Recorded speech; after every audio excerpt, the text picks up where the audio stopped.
Tá, então eu comecei a gravação. Nós vamos começar aqui a discussão do texto que foi escolhido sobre astrobiologia.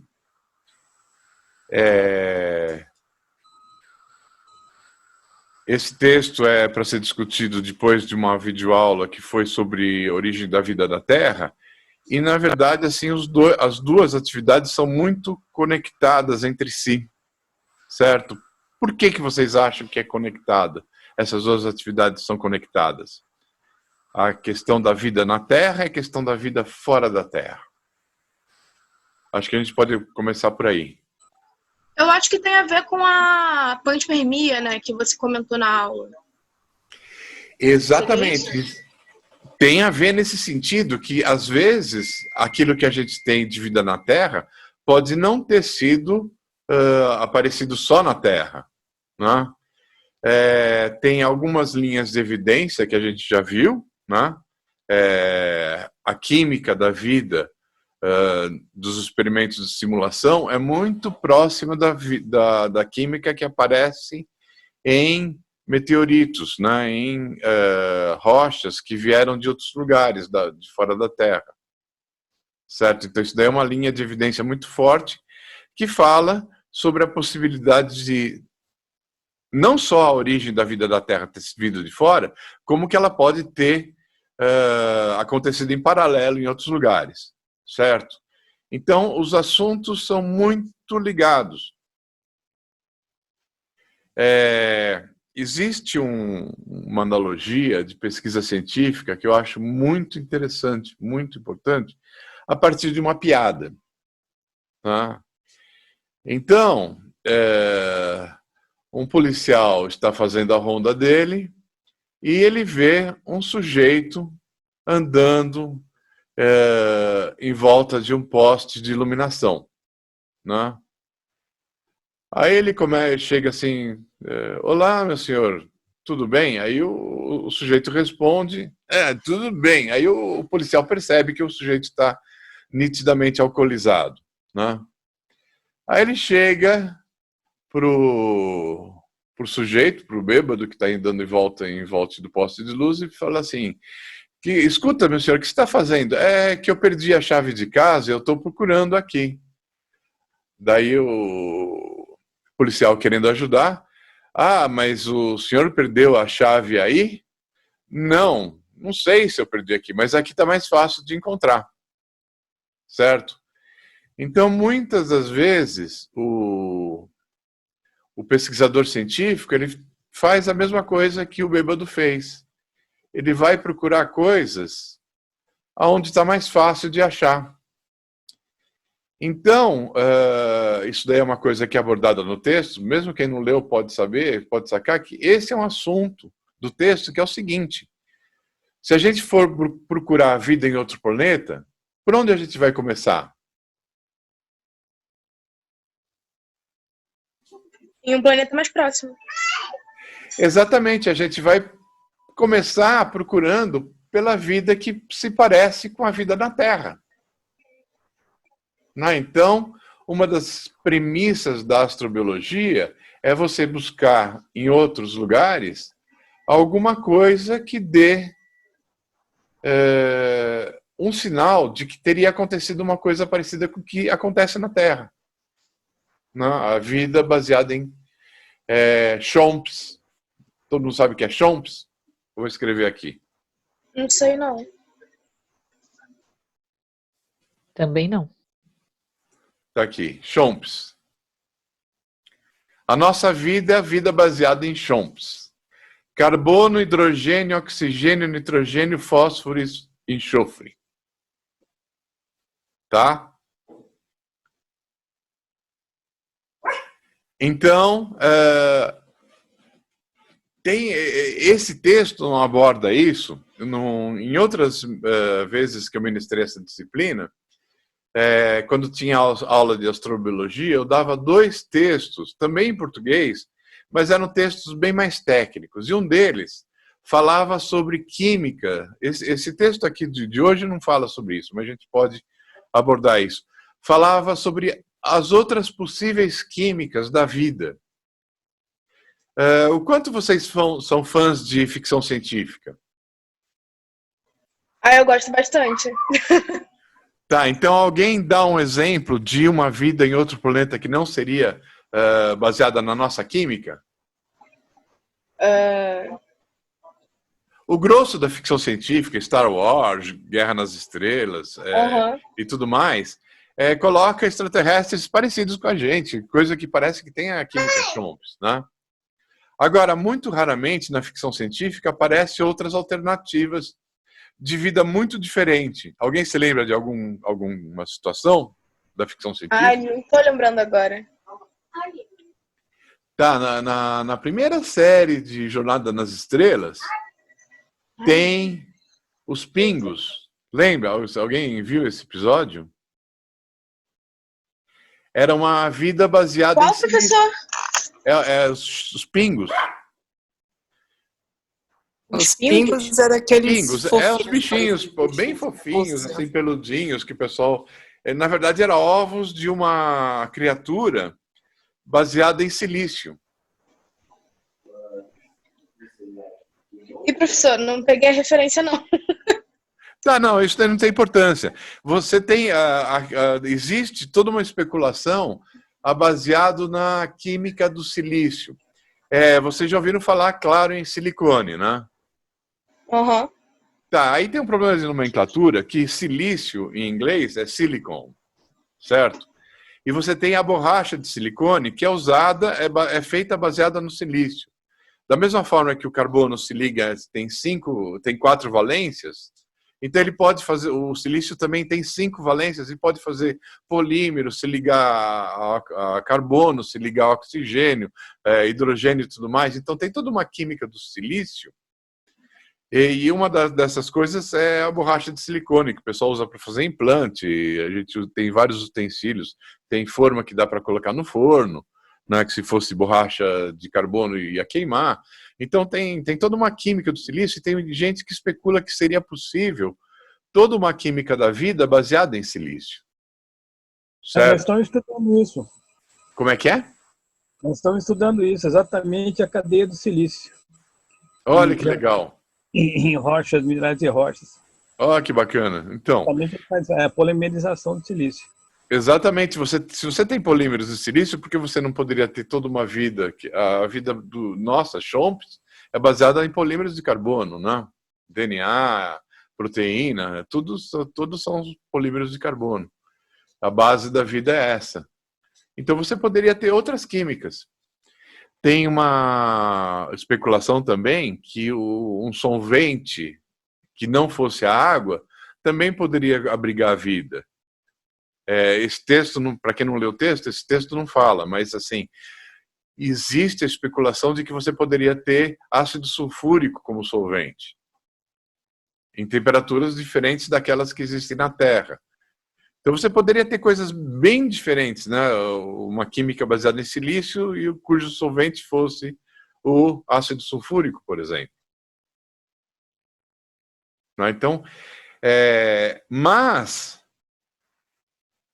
usando a ideia do bêbado que procura a chave, é mais fácil procurar a vida que a gente conhece, que é a vida Chomps.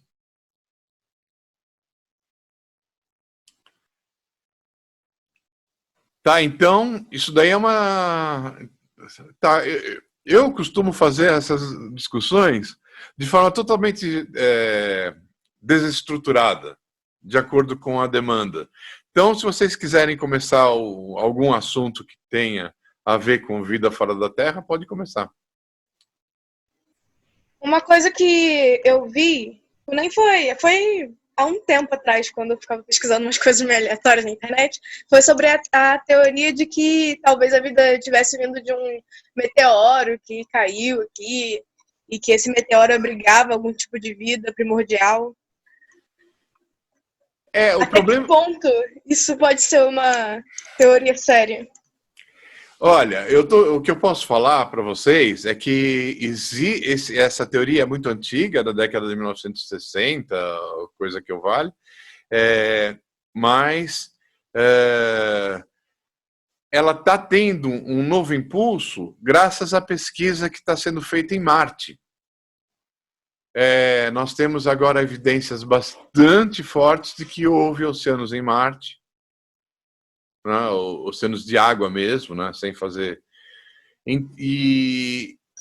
Não se sabe se houve ou se existe vida em Marte, mas existe a possibilidade de que a vida teria acontecido primeiro em Marte e depois ela tivesse sido inoculada aqui na Terra. Não sei se vocês já ouviram falar de uma história que teve na época, eu não lembro que época exatamente foi, eu posso procurar aqui na internet. Vida no meteorito marciano.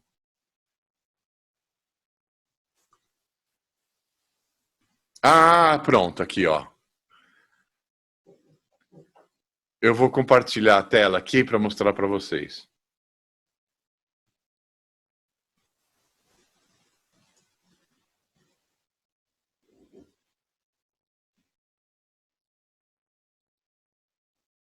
Vocês estão vendo?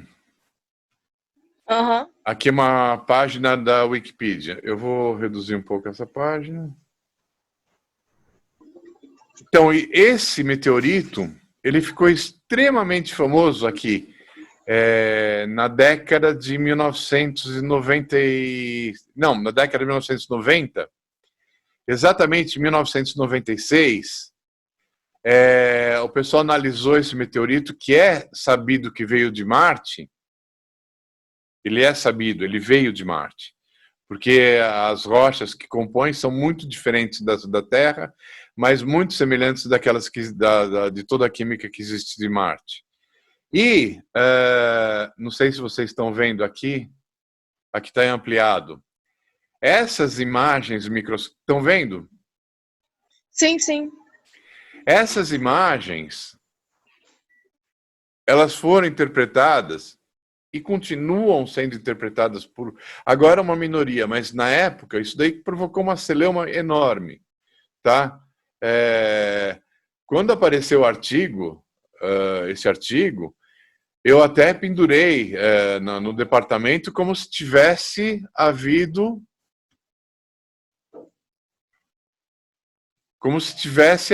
uma descoberta sensacional, né? E que seria realmente, para vocês terem uma ideia, quem foi anunciar esse resultado científico, que é uma coisa muito rara, foi o presidente norte-americano da época, o Bill Clinton. Já ouviram falar, né? Sim, sim. Então ele foi na televisão falando assim que teria havido pela NASA uma das descobertas mais espetaculares da história da ciência, que seria a vida em outro planeta. Tá? O problema é que essas estruturas elas são muito pequenininhas comparadas com o micro-organismo terrestre. Tá? Depois, muita gente mostrou que teria meios, não por uma questão de forma de cristalização, etc., que tinha meios não biológicos de produção dessas estruturas. Então ficou uma coisa em banho-maria, né? Você não tem ainda uma evidência amplamente aceita de vida fora da Terra. Certo? Então, eu vou passar aqui o link para vocês desse artigo aqui do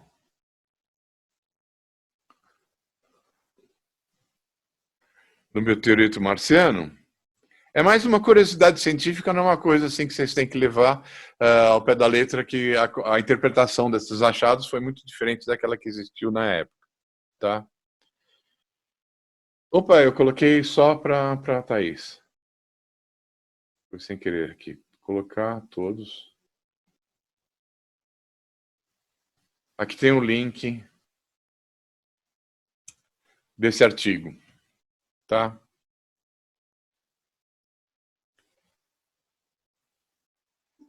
Sim, sim. Vou ver aqui. Tá.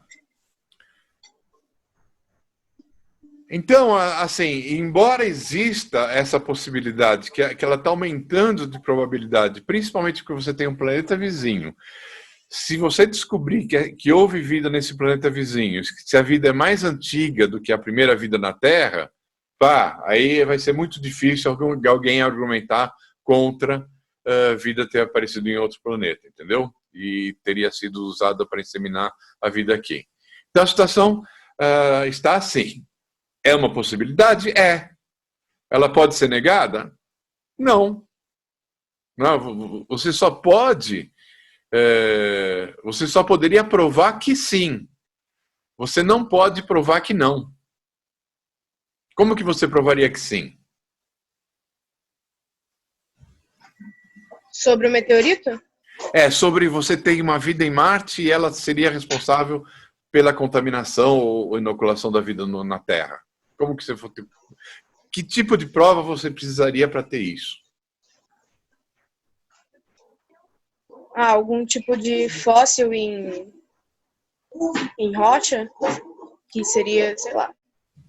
Em rocha marciana. Ou se você fosse para Marte, que existe essa possibilidade, né? A gente já mandou sondas automáticas para lá. Um dia a gente pode mandar até sonda automática, pegar um pouquinho de coisa de Marte e trazer para cá, né? Se você descobre alguma vida fossilizada ou vivente ainda, que seja homóloga à vida da Terra. Aí você provou cabalmente que a vida da Terra se originou de Marte. O que você não pode é provar que não foi isso, por enquanto. Para você provar que não aconteceu isso, você teria que primeiro ter certeza que em Marte nunca houve vida. Para provar que em Marte nunca houve vida, é uma tarefa bastante complicada, né? Isso daí, em ciência, é interessante que a gente tem isso que pode ser um princípio geral. Você não prova uma hipótese nula. Você não prova o não, você prova o sim. Entendeu? Entendi. Uhum. Então tem muitas circunstâncias que você não tem jeito de provar que não, né? Você chega assim, você acha que uma pessoa mentiu, você fala assim, você mentiu, prova. É dificílimo provar que ela mentiu. A menos que você descubra, olha, realmente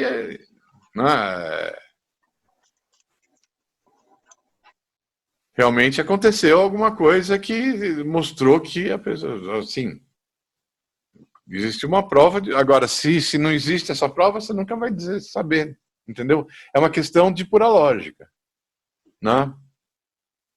Então, essa pergunta, por enquanto, eu não sei, né? Mas é mais fácil provar que sim do que provar que não.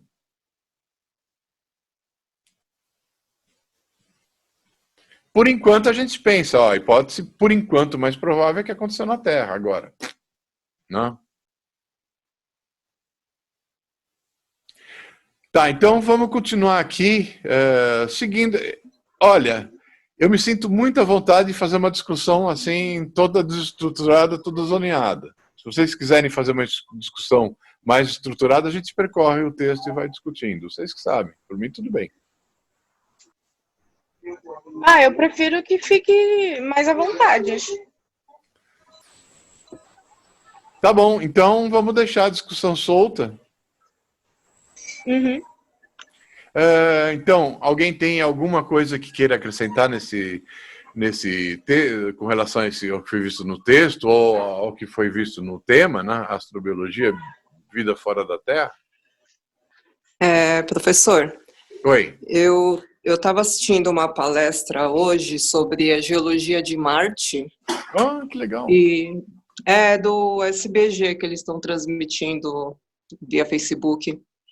E mostraram, né, umas fotos, umas imagens tiradas, inclusive do site da NASA.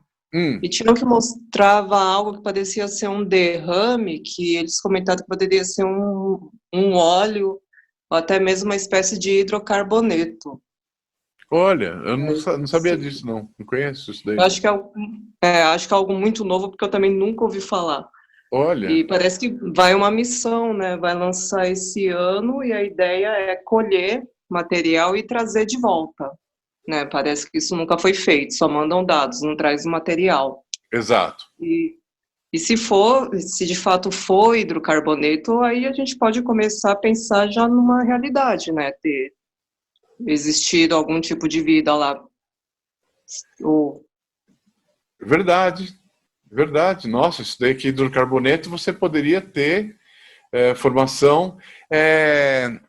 Existe a possibilidade de ter uma formação não biótica do hidrocarboneto. Durante uma época eu fiquei acompanhando discussão de criacionistas e tal, tudo. Então, existe mecanismos naturais que não envolvem biologia para a formação de hidrocarbonetos.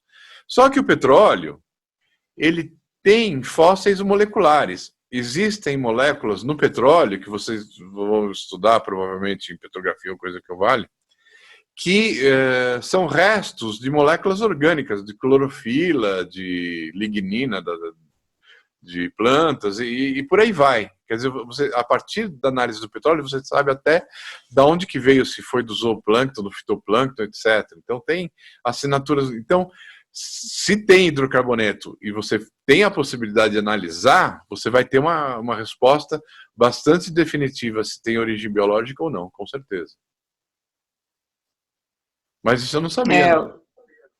o que eu não confirmei, assim, eu não tenho certeza, é se essa missão também tá prevista para ir colher esse material. Certo. Mas, bom, deve estar, né? Já que a ideia de explorar a exploração mineral em Marte parece que ela está bem forte. Isso eu descobri hoje.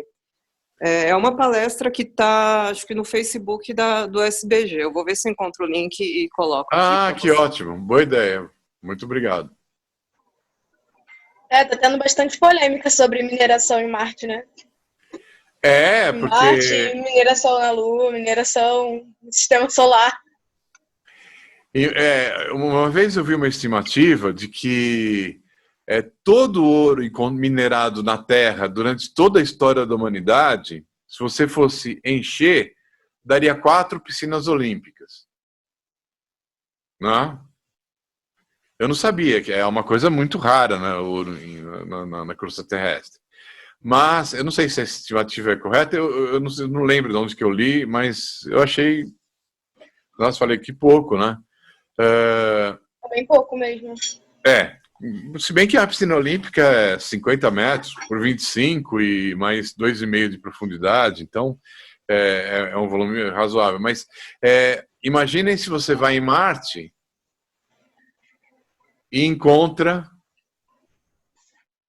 10 vezes isso. O preço do ouro ia despencar absurdamente. Né? Já imaginou a tragédia que ia acontecer com certas coisas? Maluco, né? A gente ia desviar um pouco da aula, né? Sim. É uma nova reformulação. Tá, então voltando para o texto, alguém tem algum assunto que gostaria de falar a respeito de astrobiologia, que está falado no texto aqui? Não, eu acho que a coisa que normalmente a gente pensa de primeira, quando pensa em astrobiologia, são realmente formas parecidas com a gente, né? Como você mesmo falou. Sabe? Seres altos, sabe? Com os membros formados, olhos, tudo bem semelhante a gente. Mesmo que seja de outra cor, ou então mais cabeçudo, sabe? Exatamente o que eu ia falar. Porque no filme Guardiões da Galáxia, nossa, os extraterrestres são super parecidos com os humanos. Uhum. É uma piada. Avatar também. Não me convence. Então, isso daí é uma coisa que, dentro da área da ciência, a última coisa que a gente vai pensar é algum extraterrestre parecido com humano. Se você for pensar em evolução, a gente vai abordar isso daí na macroevolução de uma forma bastante mais aprofundada, é a questão da contingência. Aquilo que aconteceu para ter o aparecimento da vida inteligente, que é a nossa, né, a primeira vida que tem de um organismo que pôde pensar a respeito da própria origem, somos nós, né? Para isso ter acontecido da forma que aconteceu, teve que acontecer muita coisa antes. Primeiro foi 4 bilhões de vida, quase, antes de aparecer alguma coisa inteligente, não é? E você teve uma série de contingências, você teve a extinção dos dinossauros. Não são lagartos que estão discutindo a origem da vida, são mamíferos. Poderia ser lagartos? Nada impede, em princípio, né? O tiranossauro tem mão pequenininha, mas outros poderiam ter a capacidade de manipular e tudo mais, né? Então, é muito improvável que tenha vida parecida com a vida, exatamente com a vida humana, fora da, né? Mas a ficção científica, você contratar atores e colocar uma maquiagem é mais fácil do que fazer alguma coisa do zero, né? Eu sou muito fã de ficção científica, vocês já perceberam, né? Mas tem alguns... Eu também gosto bastante. Tem alguns poucos episódios... obrigado aqui pela palestra, Cecília. Tá, eu vou colocar aqui... vou colocar aqui num meus bloco de notas.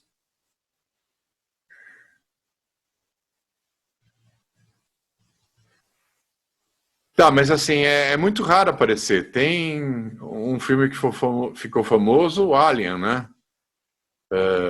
Que aparece um bicho muito, muito, muito diferente, né? Uhum.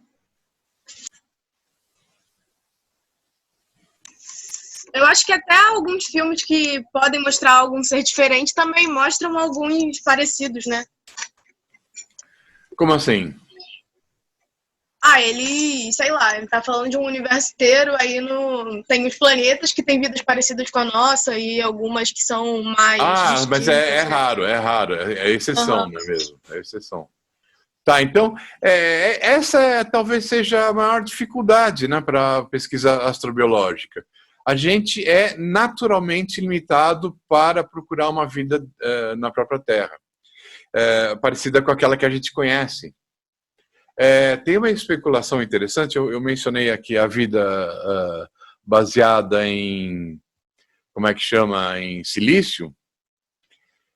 Você pode pensar numa vida baseada em silício que coexista com a nossa. Ou uma vida que, por exemplo, o tempo ele seja diferente. Aqui, um ser de silício para se movimentar, para a gente seria imperceptível.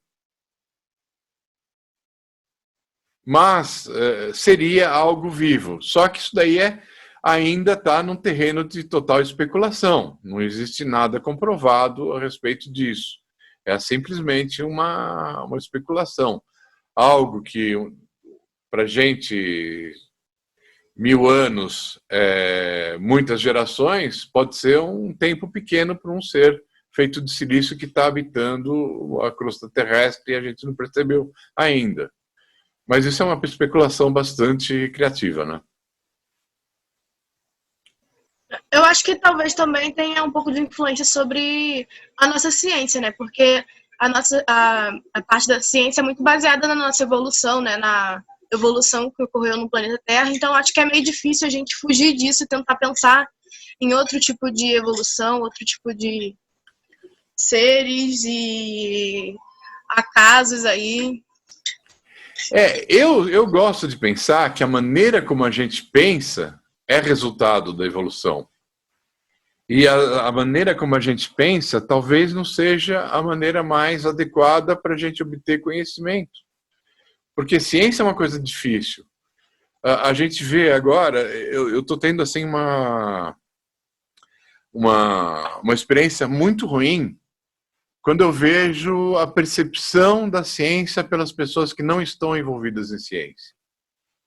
Talvez por ter ficado tanto tempo na academia e interagido com tantas pessoas que trabalham com ciência o tempo todo, eu fico chocado como as pessoas não entendem coisas óbvias, do tipo uma progressão geométrica de uma doença pandêmica, ou coisas... As pessoas não conseguem olhar para aquilo que está acontecendo e entender a coisa. O nível de ignorância assim, é brutal, né? Então, eu acho que o pensamento científico é um pensamento para nós que é muito difícil.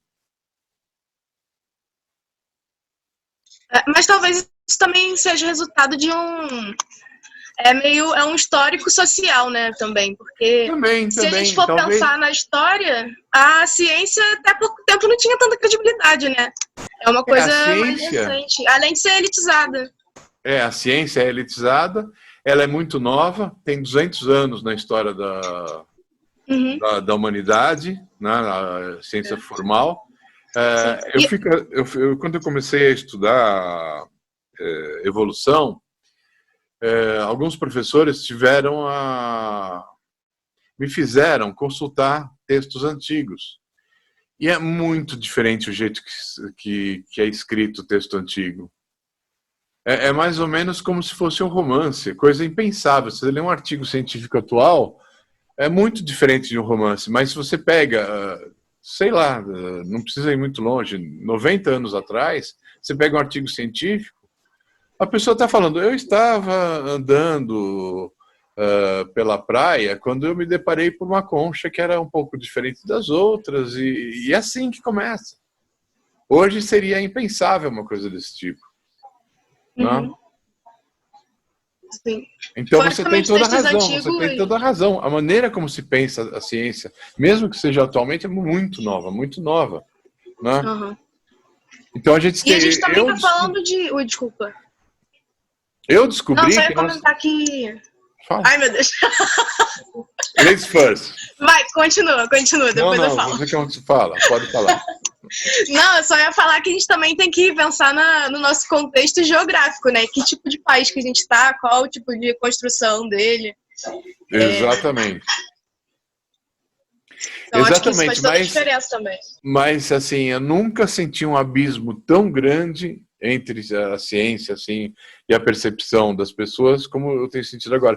Eu tenho visto uma necessidade tão grande de divulgação científica. Tanto é que eu resolvi que eu vou fazer mais textos, eu vou parar de escrever texto científico e fazer mais textos de divulgação científica agora, né? Eu tenho a idade para me aposentar, eu estou na dúvida se me aposento ou não. Provavelmente eu não vou me aposentar porque eu não sei fazer mais nada. Então, isso daí vai ficar gravado, né? Precisa aprender como corta. Agora já está registrado aí, não tem como voltar atrás. Tá, mas tem esse problema, né? Tem esse problema. Isso deve ficar público. Nossa, que horror. O professor. Fala. Mas eu acho que as pessoas elas têm esse distanciamento da ciência hoje e o problema está na escola, né? Também. Com certeza está na escola, porque hoje o ensino científico ele é não valorizado, não posso nem falar que é pouco valorizado, é não valorizado. Hoje não se apoiam os alunos a se tornarem cientistas, as escolas cada dia menos, e olha que eu sou professora de escola particular, então a cada dia menos elas estão menos preparadas para ensino científico, então quer dizer, não tem um laboratório decente, sabe, que você fala, nossa, o aluno ele vai se interessar, ele vai olhar isso e vai falar, putz, incrível, quero levar isso para minha vida. Não tem. Então o problema da população em geral é a não valorização da escola, a não valorização do conhecimento, e aí em si cai sobre o método científico, né?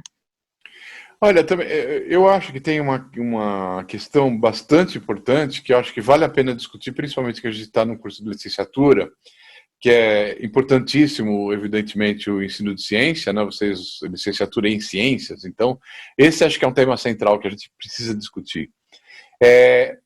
O professor, ele enfrenta o seguinte dilema: eu tenho uma quantidade de conhecimento X, eu tenho um tempo Y e eu preciso acomodar esse conhecimento que eu preciso passar para os alunos nesse tempo.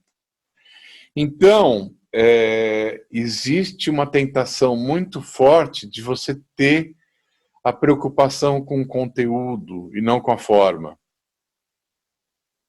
Exatamente. Então, por exemplo, vou pegar assim, um exemplo que é bizarro, mas é bastante pertinente. Teoria da Terra plana. Né? Parece engraçado, mas não é engraçado. Por que tem gente que acha que a Terra é plana? Será que quando foi ensinado para essas pessoas, não foi ensinado muito mais pela forma de conteúdo do que pela maneira para você descobrir que a Terra tem algum tipo de forma? Concorda? Se você chegar para alguém, né, e falar, como que você sabe que a Terra não é plana? Ah, o professor me disse. Provavelmente vai ser isso. Se o professor tivesse chegado e falado, olha, nós temos assim as várias possibilidades de ser um plano, que basta olhar uma montanha, você vê que não é plana, então aí você vai. A Terra é praticamente plana com irregularidades. Aí você pode, se você tivesse feito um trabalho bacana com os alunos para fazer com que eles chegassem à conclusão de que a Terra não é plana, que a Terra é muito mais parecida com o treco redondo do que qualquer outra coisa, né? Se isso tivesse sido elaborado de tal forma que os alunos chegassem nessa conclusão, dificilmente alguém ia chegar para o cara e falar assim, você não percebeu que eles estão te enganando, que a Terra é... Não, ninguém me enganou, não. Me mostraram que é isso, por isso. Entendeu? Uhum. Então, mas eu acho que também tem muita influência também do tipo de sociedade que a gente vive no sentido de econômico também, sabe? Porque, assim, o que está interessado em muitas escolas? Em formar pessoas para passar nos vestibulares e isso aí, entendeu? Então, para passar no vestibular, você tem que saber o quê? Você tem que saber o conteúdo, não importa o que você entendeu, sabe? Desde que você saiba, passe e arranje um emprego depois também, tá tudo certo. De qualquer forma, a universidade tem um papel aí. Se a universidade ou quem faz a seleção está preocupado em saber quem possui mais conteúdo do que quem sabe mais pensar de forma científica, ou de forma literária, ou de forma artística, seja lá como for, né? Então o erro está nessa seleção. Como que eu posso selecionar, saindo daqui da ciência mesmo, né? Como que eu posso selecionar pessoas que têm talento artístico? Eu não vou responder porque eu não sei, tá? Mas provavelmente não vai ser mostrando um monte de quadros e a pessoa tentar saber de quem que foi cada um desses quadros, entendeu? Ou um monte de trechos de peça de teatro e a pessoa saber quem foram os atores que participaram dessas peças. Quer dizer, uma coisa é o conteúdo, outra coisa é a forma, né? A expressão artística, eu entendo muito pouco de expressão artística. Eu sou cientista, mas assim, eu estou viajando mesmo. Assim. Então, se você quer artistas, você teria que ter um objetivo bastante claro, né? Me desculpem algum artista que faz essa seleção, pode ser que vocês façam uma seleção muito melhor que nós, que vá para esse lado, né? De ter gente mais talentosa para artes, né? Divagamos agora bastante, né? Vamos voltar para a astrobiologia? Ou se vocês quiserem continuar nessa discussão, não tem problema, não. Eu acho que também uma coisa que pode interferir bastante na parte da astrobiologia seria também a questão da cultura e religião, né? Eu acho. Você pegou um ponto bastante interessante. Muito interessante. Porque é difícil. Se é difícil a gente falar sobre isso, sobre as coisas de dentro do nosso planeta, sem tocar e mexer em partes muito delicadas, imagina se a gente for falar do universo, vida e universo. Essa discussão é muito rica. Eu gostaria de ter a opinião de mais gente. Assim, existe alguma coisa de muito séria, se você tiver evidência de vida fora da Terra para alguma tipo de concepção religiosa? Eu acredito Essa é uma que sim, grande porque... questão. Tá, defende seu ponto. Não, porque assim, quando a gente pensa, indo para a parte do cristianismo, sempre tem aquela ideia da criação do mundo que foi feito para os seres humanos viverem na melhor harmonia possível. E a gente pensa muito no ser humano, mundo, mas em que ponto está interferindo na vida do ser humano a vida em outro planeta, sabe? Então, meio que acho que isso também toca um pouco nessa parte, talvez, arrogância do ser humano sobre o seu pensamento tão centralizado em si, né? Alguém discorda da Micaele?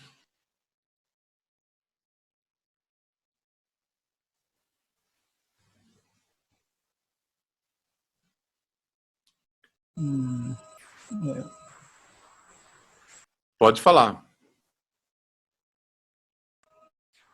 Oi. Pode falar, Marcos. Não, é que eu não sei se é essa, como é que ela estava falando, mas é a coisa de estarmos sozinhos ou não no universo, né? Eu acho que é. Porque é um pouco isso, cultura e religião, quer dizer, a gente acha que podemos fazer o que quisermos porque nós estamos sozinhos, não tem ninguém acima da gente no controle, né?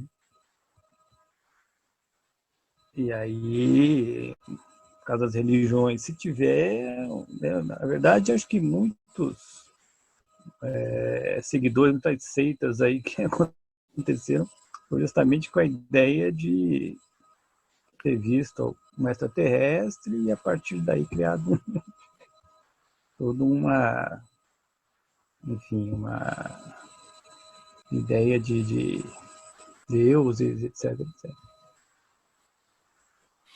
Tá, então, mas assim, eu não consigo, Marcos, na verdade, eu não vejo que se isso daí é uma ideia diferente daquela que a Micaela colocou. Se você, que foi dito assim que seria um choque para o pensamento religioso a existência de vida fora da Terra ou até mesmo de civilizações fora da Terra.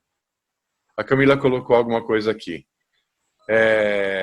Que a religião tem um caráter antropocentrista e você teria um conflito aí. Alguém quer defender alguma ideia diferente disso daí? Desse conflito que poderia acontecer de vida fora da Terra? No texto isso é abordado de uma forma interessante, que é colocado que mesmo os filósofos antigos, você tinha Sócrates e Platão com uma ideia de que a vida só existiria na Terra, e existiam outros filósofos, eu não lembro quais, aqui está colocado, na Grécia Antiga, né? Existiam outros filósofos que achavam que você teria outras civilizações.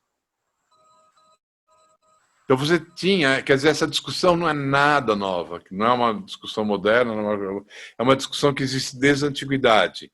Muitos mundos ou um único mundo. O que vocês acham? Na verdade, se você for não muito atrás da história, antigamente, quando se viam os canais, os chamados canais de Marte, com os instrumentos ópticos que tinham na época, se vislumbrava Marte não como tendo a estrutura que tem atualmente, o que se sabe que tem atualmente, mas se viam canais. E esses canais, eles mudavam de tempos em tempos. Então, o pessoal achava que existia, era uma coisa corriqueira se pensar que existia gente em Marte. Não faz muito tempo, e isso daí nunca foi empecilho para religião qualquer. Entendeu? Então, eu acho, quer dizer, a minha opinião, se você tiver as religiões, elas vão se adaptar. Elas vão, provavelmente, você vai encontrar trechos de escrituras sagradas, não só da Bíblia, mas de outros lugares, falando versículos com todas as letras que existem outras possibilidades. Acho que, se eu não me engano, Jesus falou, né, meu mundo tem várias moradas, alguma coisa assim. Eu não lembro direito.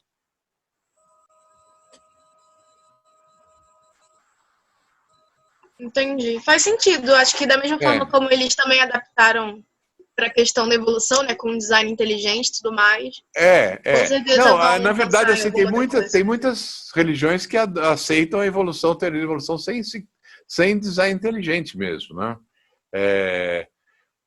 A própria Igreja Católica aceita a evolução sem problemas, né? A única coisa que admite teologicamente é que a alma é uma criação divina e vai por aí. Mas tem um nível de aceitação da evolução muito variado entre as diversas religiões. Então, provavelmente o que aconteceria seria a mesma coisa. Você teria religiões que se adaptariam sem problemas, né? Algumas delas dentro do espiritismo. Eu tinha um sogro que era espírita, ele falava com todas as letras, né, de outros planetas, e que teria espíritos vivendo lá e coisa e tal. Quer dizer, tem algumas crenças que se adaptariam rapidamente, outras teriam um pouco mais de dificuldade, né? Depende, claro, de quanto que elas sejam fundamentalistas, né? Professor, Fala. eu acredito que não depende só das crenças, eu acredito que também depende da interpretação das pessoas, né? Sim, também. Né?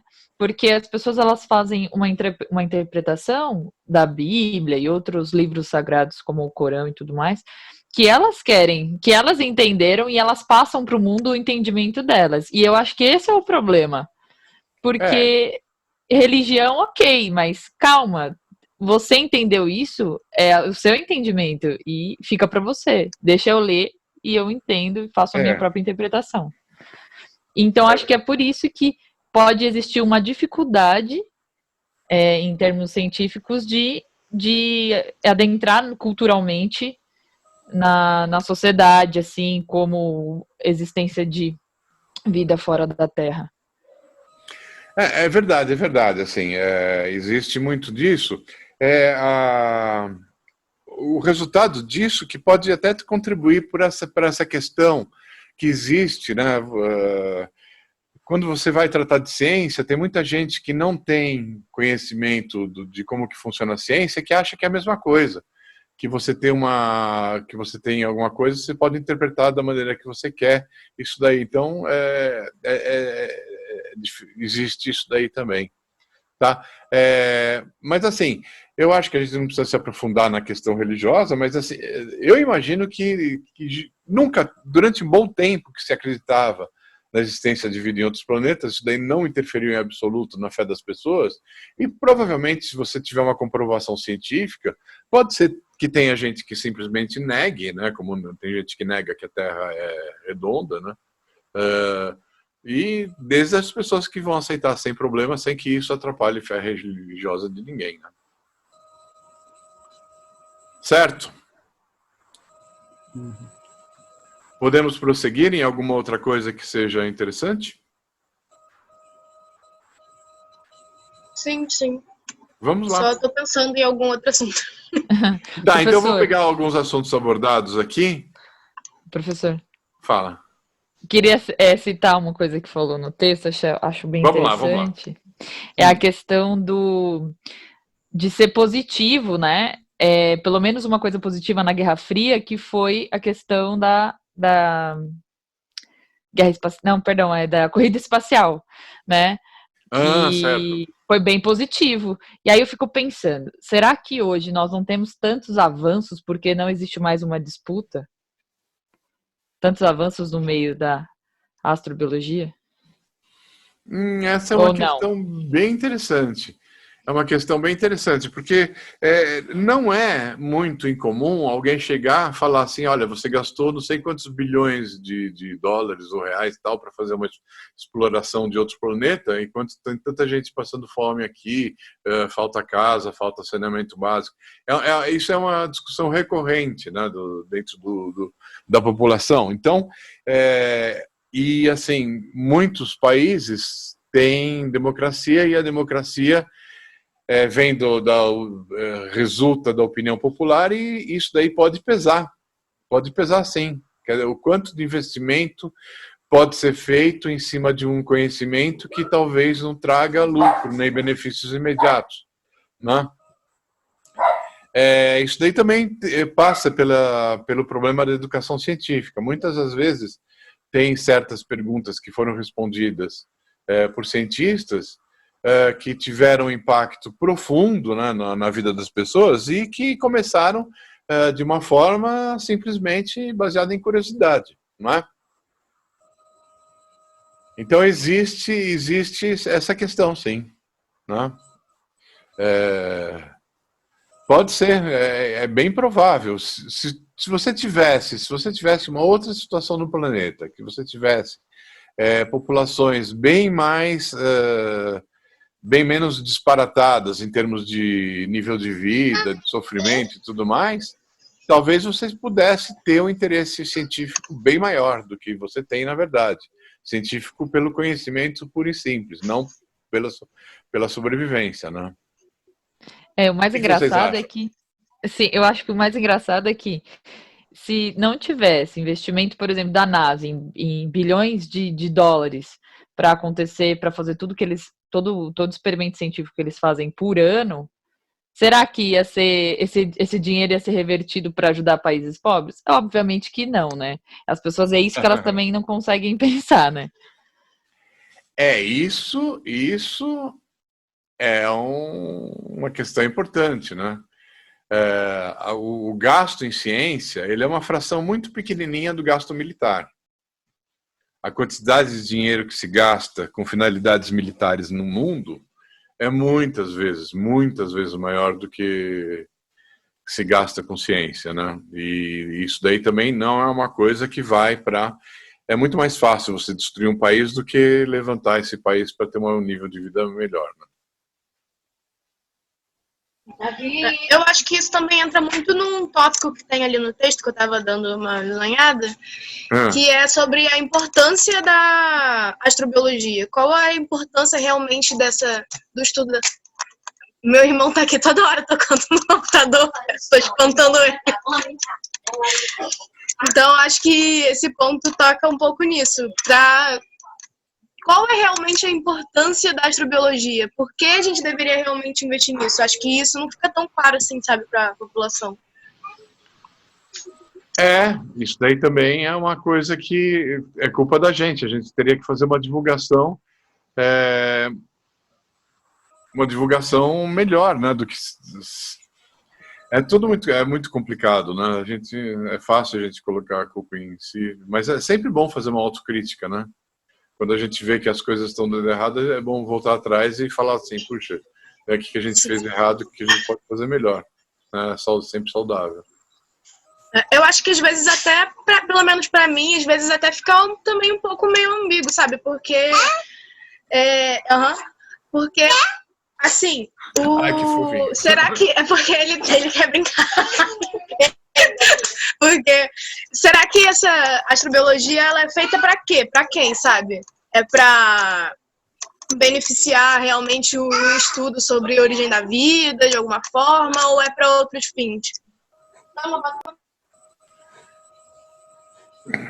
Bem, a motivação óbvia é a curiosidade. Agora, a curiosidade é aquilo que eu falei, né? A curiosidade já motivou tanta pesquisa que depois se mostrou uma coisa tão formidável, né, como benéfica para as coisas, né, para a própria vida, para o nosso conforto e tudo mais, né? É que a ciência básica, todo mundo sabe que ela é importante. O problema é você fazer essa ligação de como que você vai procurar alguma coisa Aonde que isso pode solucionar? Muitas das vezes você não tem a menor ideia.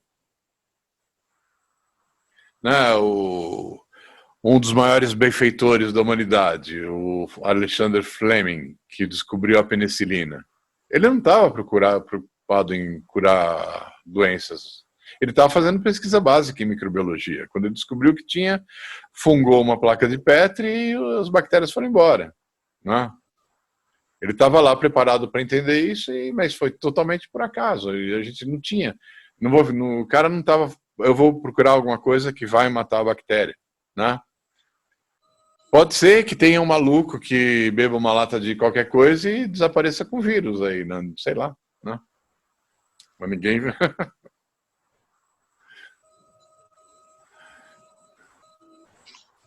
Sim, entendi. É porque, assim, quando a gente começa a pensar não só na parte da ciência, mas quando a gente começa a levar a ciência para um âmbito mais social, sabe, para o histórico que a gente já tem, né, de pesquisas usadas para o lado mal da força, sabe? Entendeu? Então, acho que isso também cria um certo receio, né? Não que deva parar, né? Não dá para parar a ciência por causa disso, mas eu acho que é também importante pensar no porquê. Verdade.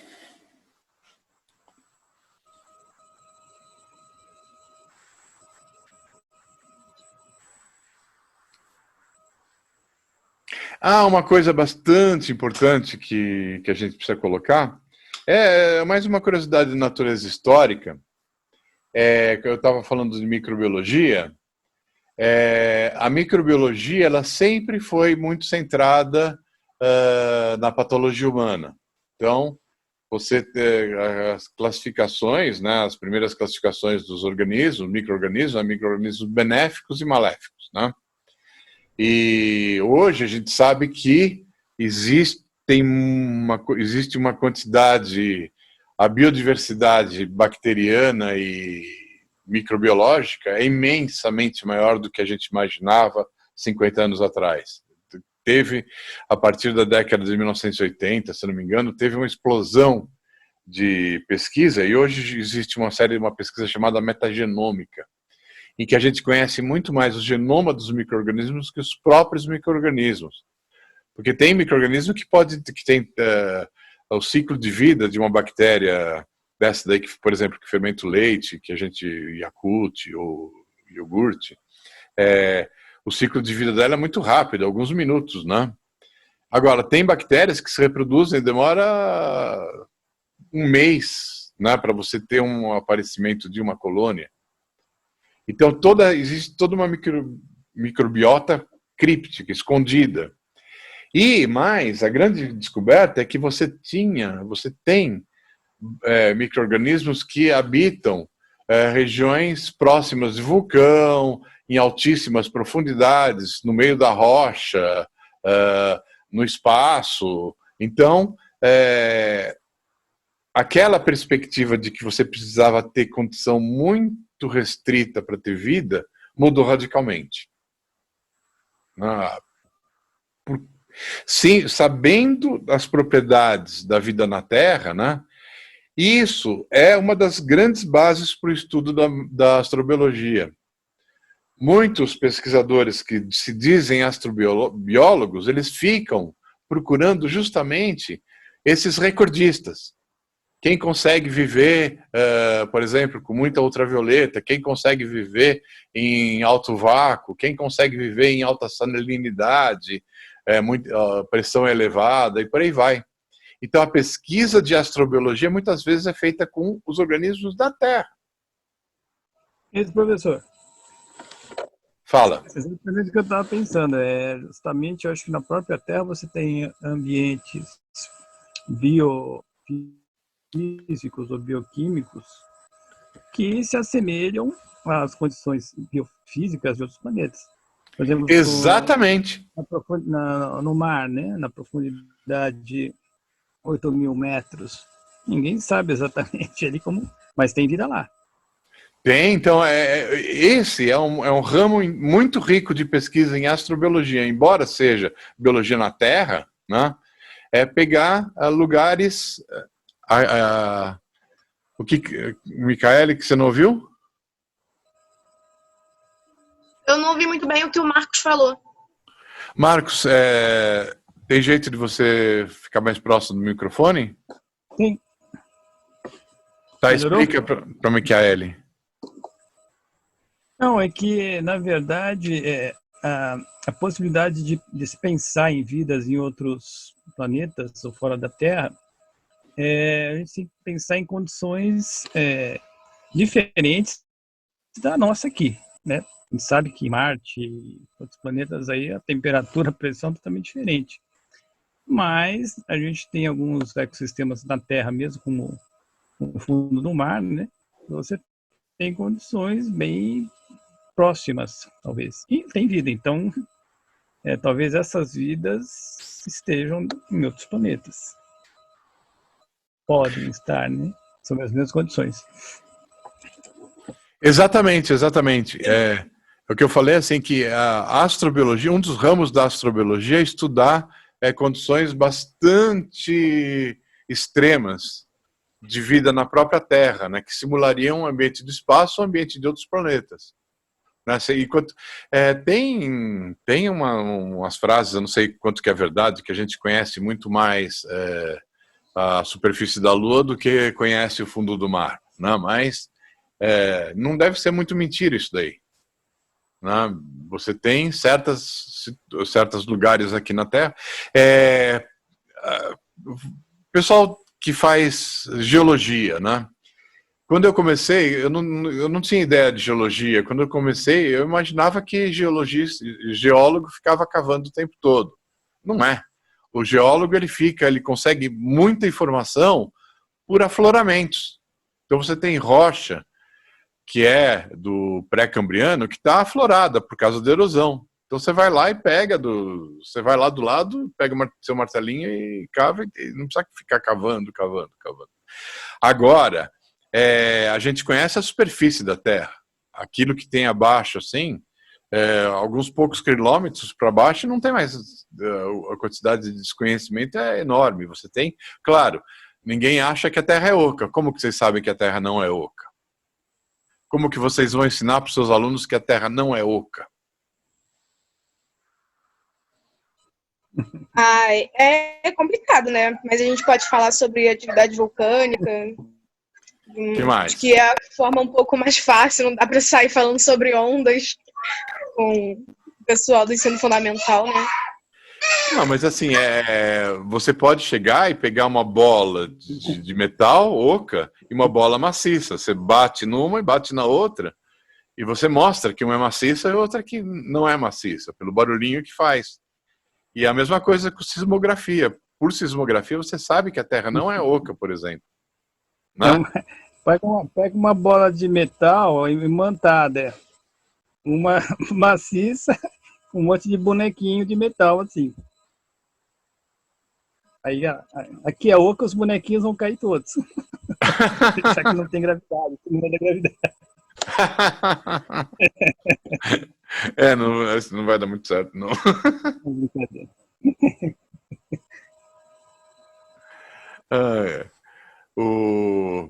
Então, assim, abaixo da Terra tem muito pouca coisa que se conhece de forma indireta. Ninguém faz pesquisa, né? Qual é o tamanho da crosta da Terra? Alguns quilômetros, né? Agora, ninguém cavou 300 quilômetros, né, para baixo para saber exatamente, para ir lá e ver mesmo como que é a coisa. Não, o máximo 10 mil, parece que são 10 quilômetros, os russos. Aí quebrou a broca, parou. 10 quilômetros? 10 é muita coisa. Pois é. Nossa. Mas eu moro aqui a 6 quilômetros, a 7 quilômetros da USP. Nossa, eles furaram tudo isso. Mas de qualquer forma arranhou só, né? Sim.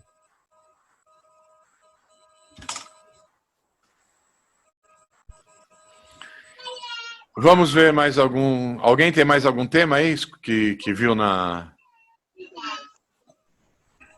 Que viu no texto? Tem uma questão de história aqui que é bacana, né? Que a astrobiologia tinha vários outros nomes. Quais eram? Eu não sei não, professor. Um deles é exobiologia e outro deles é cosmobiologia. Vocês sabiam que quando eu falo astronauta, eu estou falando necessariamente de alguém, de algum americano que viajou pela NASA? E se eu falo cosmonauta, é um cara que usou uma espaçonave russa? Sabia? Não sabia, não. É assim, os russos eles chamam de cosmonautas. Os americanos chamam de astronautas. Então, uma pergunta, uma curiosidade, eu não sei responder. Marcos Pontes é cosmonauta ou astronauta? Nosso ministro da Ciência. Eu diria que ele é lunático. Pessoal, tá gravando. Sem cosmonauta. Ele foi com uma espaçonave russa, né, para o espaço. Então ele seria um cosmonauta, mas ele foi na Estação Espacial Internacional. Então eu realmente não sei, né? Tá? Mas então tem essa curiosidade que acabou virando astrobiologia por uma decisão política da NASA, né? Para manter, né, a coerência astronauta com astrobiologia, mas você tem os outros termos sinônimos, exobiologia, cosmobiologia, tem astrobotânica, né, segundo os autores, porque se imaginava que as plantas seriam muito mais resistentes do que qualquer outra coisa, né? Hoje se sabe que não, tem micro-organismos muito mais resistentes que qualquer planta.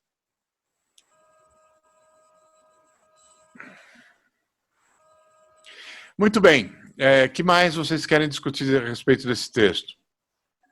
Uma coisa que eu vi ali foi sobre o futuro da vida, baseado na astrobiologia. Aí eu queria que você falasse um pouco mais sobre isso. Isso daí é muito interessante. Alguém quer colocar alguma coisa a respeito disso? A gente vai viver muito, a humanidade vai ter uma duração de quanto tempo? Milhares, milhões, bilhões de anos ou o quê? Acho que bem menos que isso. Centeninhas? Isso daí é uma das grandes questões. Existe uma especulação de natureza matemática que se chama a equação de Drake. Se vocês tiverem oportunidade, tem uma série fantástica que chama Série Cosmos. Existe no YouTube a série antiga, que foi apresentada por Carl Sagan, e tem a série mais nova, que foi feita pelo Neil deGrasse Tyson, né, que é mais recente, tem alguns anos só. Eu cheguei até uma vez a colocar um episódio inédito nessa aula alguns anos atrás. Então ele apresenta essa equação de Drake. É uma equação em que mostra qual que seria a duração esperada de uma civilização inteligente. E qual seria a probabilidade de ter uma civilização inteligente fora da Terra, né?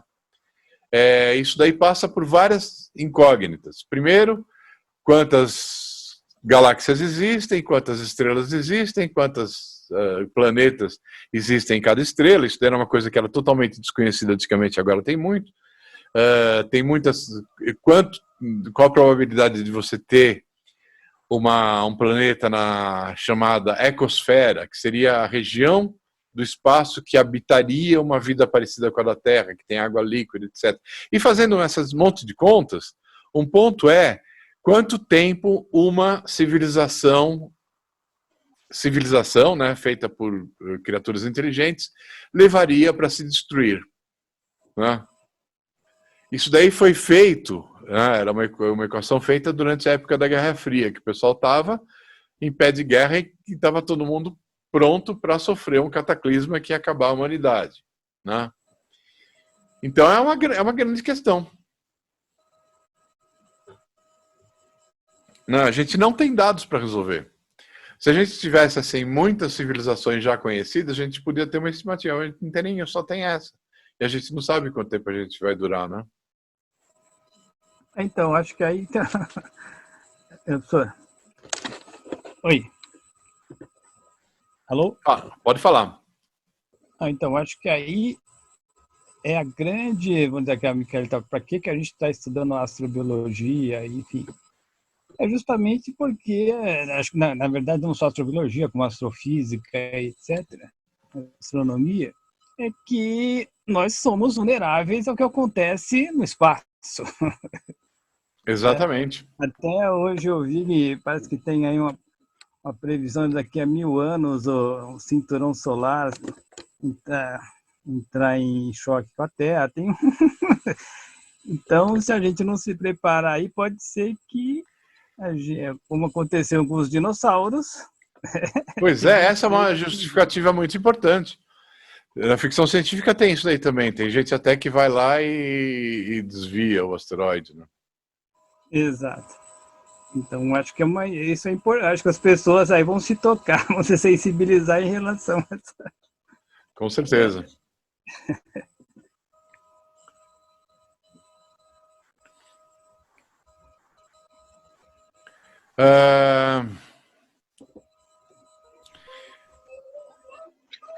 Que mais a gente pode discutir aí? Não, eu só ia acrescentar sobre que no livro Sapiens ele fala muito sobre também esse futuro, né, da humanidade. Aí entra num terreno que já não é tão científico, né? Porque a ciência Sim. trabalha não trabalha nesse nível de especulação. Mas é algo importante, algo que a gente gostaria de saber, né? E talvez, olhando para fora, seja uma coisa que nos leve a saber o que vai acontecer com a gente. Né? Suponha que a gente descubra que tem 10 mil civilizações que duraram 1000 anos cada uma delas, a gente fala, a gente está no lucro. É.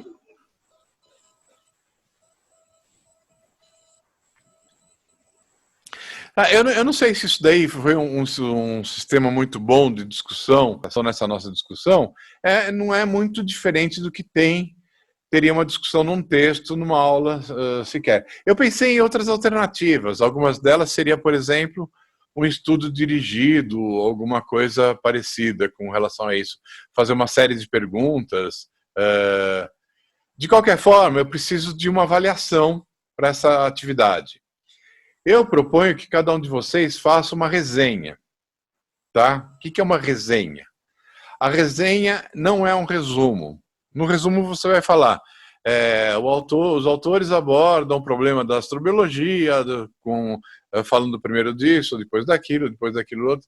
A resenha pode ser isso, mas é muito mais. É você está se comunicando a alguém que está pensando em ler o artigo ou não. Então você, além de... exatamente, uma resenha crítica. Né? Você vai pegar esse texto, dar uma lida e vai fazer um conselho para alguém que queira ler, você vai dando a sua opinião, né? Vai falar do que se trata, sobre as pessoas, se está bem escrito, se não está bem escrito, se está confuso, se está... interessante, e aí você vai fazer a recomendação. Não, você deve ler esperando que seja uma coisa introdutória, você vai ler pensando em uma coisa mais profunda, quer dizer, você vai dar a sua opinião, você está se dirigindo você não está fazendo uma prova mostrando o seu conhecimento do texto para o professor, você está falando para um futuro leitor o que você achou e o que você recomenda sobre esse artigo. Ficou claro? Uhum. E novamente... Tem um limite de páginas, algo do tipo? Não tem. Pode ser assim, em texto de e-mail, 20 linhas, alguma coisa assim. Não é uma coisa extensa, não. Tá bom. Tá? Eu tenho que fazer uma avaliação e isso daí ela vai ser feita...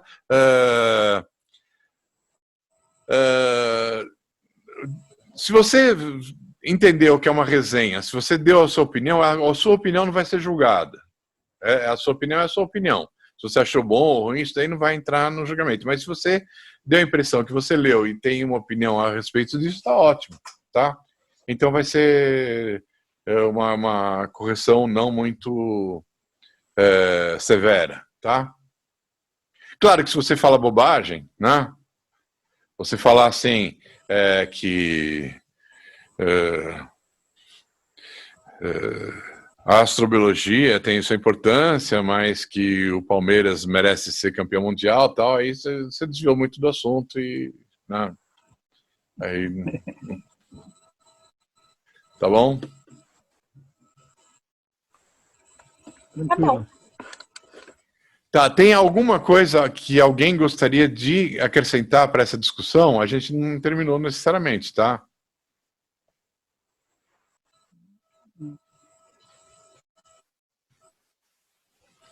Tem um texto, tem uma parte que ele fala bastante da grandeza, do tempo envolvido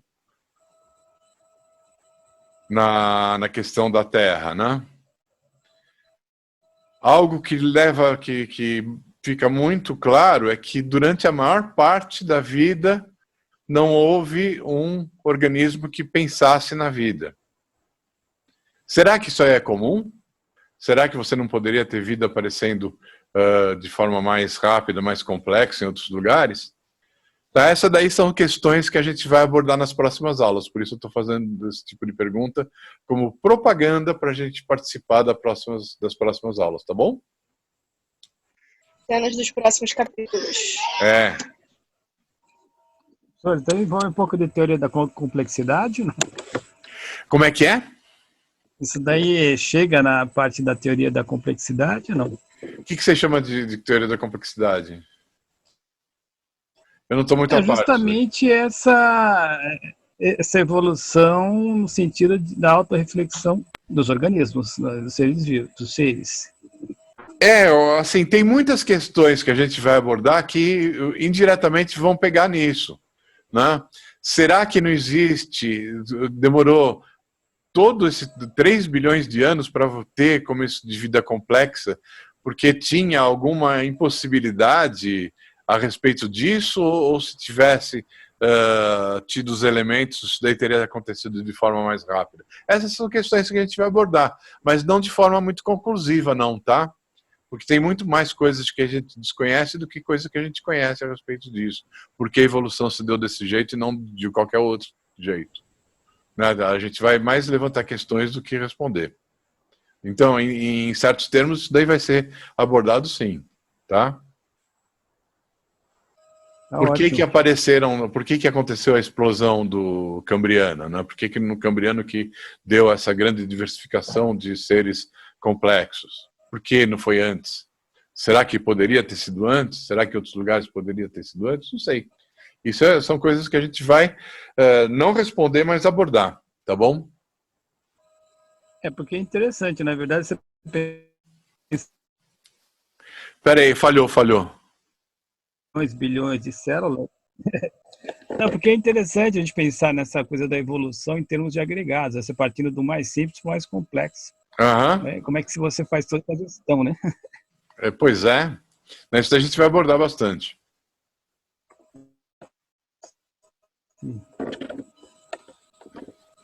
A partir de agora, todo o resto do curso é macroevolução, né? A gente vai começar pela formação das espécies e continuar cada vez mais complexo.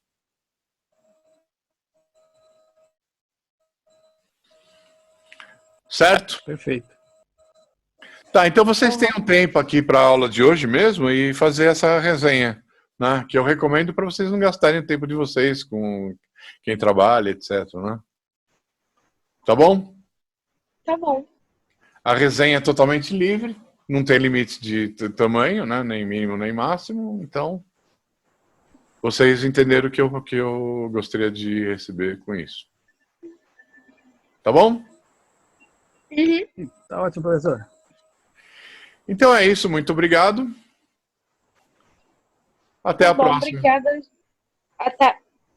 Então, mãos à obra, hein? Obrigado, professor. Tchau.